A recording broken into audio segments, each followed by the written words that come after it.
para el figurín en 3/4, ya sea de toddler o ya sea de kids, que es, vamos a marcar igual. Siempre vamos a tener en cuenta la línea de equilibrio como siempre. Luego vamos a marcar los puntos donde vamos a hacer las coincidencias con la mitad del cuello, las clavículas, el medio del pecho. Aquí en el medio del pecho ustedes siempre tienen que fijarse entre la mitad, por ejemplo, de los tirantes, ¿no? Entonces no es donde nosotros pensemos, sino es donde la lógica de la ropa está, ¿no? El ombliguito que no se ve, pero yo lo puedo evidenciar, por eso es mejor tener poses así, donde puedo ver mejor que con ropa. Sobre todo para las que tenemos más problemas en revisarlo. Entonces, la mitad del cuello que está desde acá, la clavícula que está a esta altura, la mitad del pechito que es básicamente a esta altura de acá, luego viene la curva, vamos hasta el ombligo que estaría, yo me imagino, a esta altura, y de ahí recordemos que es una línea recta hacia acá. Entonces, esto lo manejamos como una curva. Cuando lleguemos al ombligo, lo único que procuramos es que sea ya línea recta, no tanto curva para no darle panza ni nada por el estilo, sino que vaya recto y que coincida con la zona pélvica que hemos marcado. Una vez que tenemos esto, que es la línea curva de la columna vertebral, lo que podemos hacer es empezar a marcar los ejes. Los ejes siempre diferencien su línea de equilibrio con su curva de la columna vertebral, para que no se confundan, porque la mitad del cuerpo siempre va a ser la columna vertebral antes que cualquier otra cosa, ¿no? Nos podemos confundir, pero no podemos cerrar en eso. Vemos la diagonal un poco chiquito a la altura de la clavícula. Vamos a marcar esta diagonal que nos va a identificar los hombros, a diferencia del frontal, que eran una línea que se dividía en porciones iguales.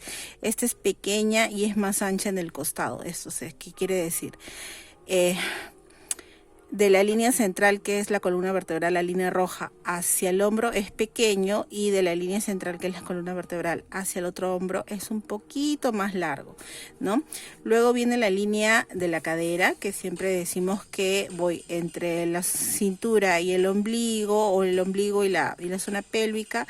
Marco una línea de mitad y pongo acá mi ángulo de 90 grados.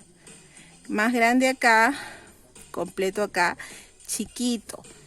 Es asimétrica la línea, una más pequeña y la otra más corta. Subo paralelo, no son diferentes las líneas. Y mi cintura también es chiquita y más grande acá, ¿ok?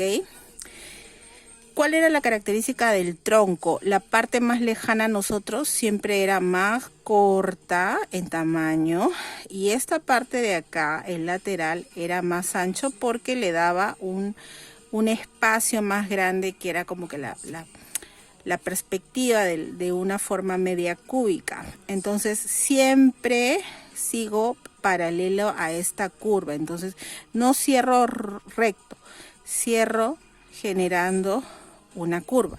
Hago línea anatómica. Para este lado también voy a hacer lo mismo. Mi cadera en este lado de acá siempre se va a ver recta, no se va a ver punta. La punta está eliminada. La punta va a salir para este lado de acá. Cierro para este lado de acá y tengo mi primer lado.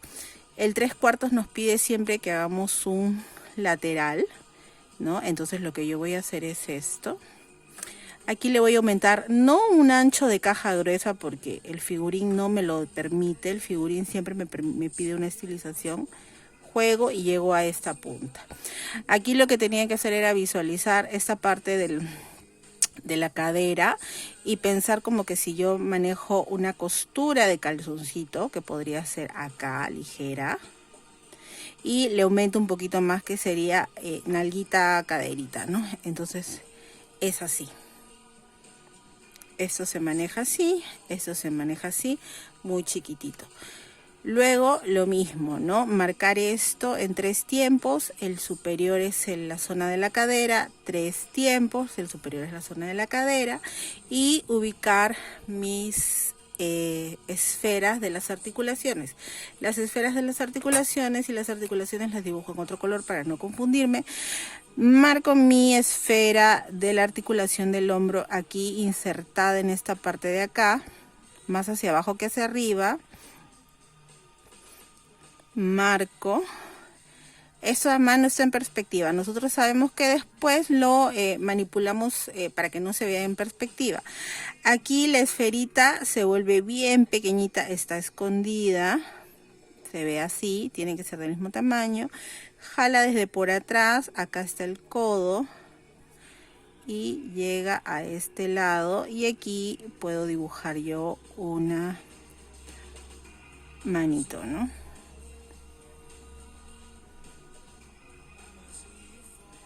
Ahí. Aquí también hacer la mano de la misma manera.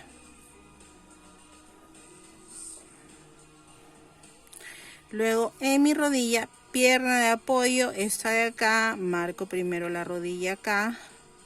La rodilla es la esfera más grande, curvo, meto, aquí marco el tobillo, los pies están metidos en el agua, los tengo que visualizar y si tengo mucho problema con visualizar eso, utilizo otra imagen donde yo sí pueda dibujarlos, pero si no tengo esa capacidad no lo uso. Igual de acá lanzo mi rodilla que está aquí.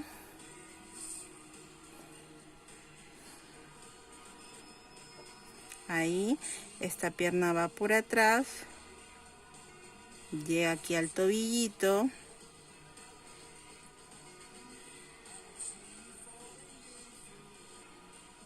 ¿no? De esta forma. Al final dibujo el cráneo. Recuerden que la cabeza es una forma que yo después voy a poder complementar, girar, cambiar. No tengo que hacerla a la niñita mirando exactamente abajo, sino la puedo hacer con una mirada recta para no tener ningún tipo de problema después en que no me sale ese rostro o no lo manejo bien. Entonces lo único que hago es copiar una forma esférica, que sería pues no la forma que yo voy a trasladar luego a las cabezas.